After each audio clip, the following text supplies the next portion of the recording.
Sue, I think you already know this, but May, of course, is Bike Month, and today, Philly Bicycle Coalition wants you to bike to work. Yes, now there are plenty of lame excuses for not doing it, and I am so guilty of coming up with many. I got one. What? I don't have a bike.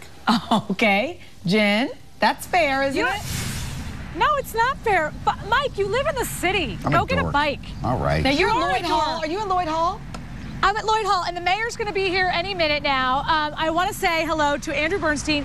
He is good morning, the gear editor of Bicycling Magazine. That's right, based right here in Pennsylvania. I love it. Okay, so here's the thing. You've heard these excuses, right? Right. And we're going to go through them a little bit. The first one is, I'm a girl. This might be a Chanel excuse. I'll get sweaty. You know, I get really sweaty when I ride my bike to work. It's about 6 miles for me, but the last 3 are all uphill. So I just put some extra clothes in my backpack and ride in, and when I get to work, I change in the bathroom. Okay, I get freaked out on roads like this. It's not safe. When you hear that, what do you say? There's always a better route. You can go on Google Maps, find the quieter roads, the secondary roads, and in a city like Philadelphia that has great bike programs, they're putting in new bike lanes all the time. Okay, what about I don't have any place to lock my bike up?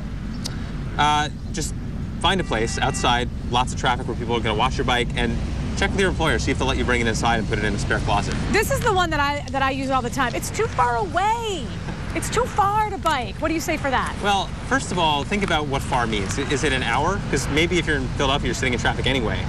But if it's really too far, you can either ride your bike from your home to public transit and get on the bus or the train, or you can drive to a lot that's closer to your work and ride your bike from there. Okay, this is the stat that I think everyone needs to hear. It's estimated, depending on your car, that if you ride on a bike to work once a week instead of driving your car, you'll save $1,100 a year. That's a lot. But more than the money savings, it's a fun way to get to the office. You're going to be out there in the open air, enjoying the sunlight on a hopefully a beautiful day like today, and the money savings are just the icing on the cake. Okay, as the gear editor of Bicycling Magazine, you know everything about everything. Fuji, as you guys know, loaned me this bike to train for the Bicycling Magazine Open June 3rd. Register at procyclingtour.com. There you go, buddy. But what if my chain fell off? I mean, obviously, nothing's been wrong with this bike, I want to say, because I've been loving it. But what if a chain came off? You know, what if you're not riding your bike all the time? Can you show us how to put chain back on? I sure can. Okay. And, you know, especially if you're taking your bike out of the garage and you haven't used it in a while, this is something that could happen to you. Okay. If your chain falls off in the front, like it sometimes can, the easiest way to fix it is just to hold the derailleur, push it down, grab the chain, and Jen, your chain is nice and clean, which, you know, I know you're taking good care of your bike. Yeah. But sometimes you want to use Is it back on already? That was it. You know, I just grabbed it from the bottom and put it right back on. How do you know it's on? You can just feel it hook on? Oh, it's on. Yeah, there it goes. That's awesome. You might want to use a rag when you do that with your bike if your chain's a little bit dirty. Otherwise, you can get grease all over yourself. Now, I've got a question. Sure. Because the bike isn't that dirty, is that an indication that I haven't been riding it that much?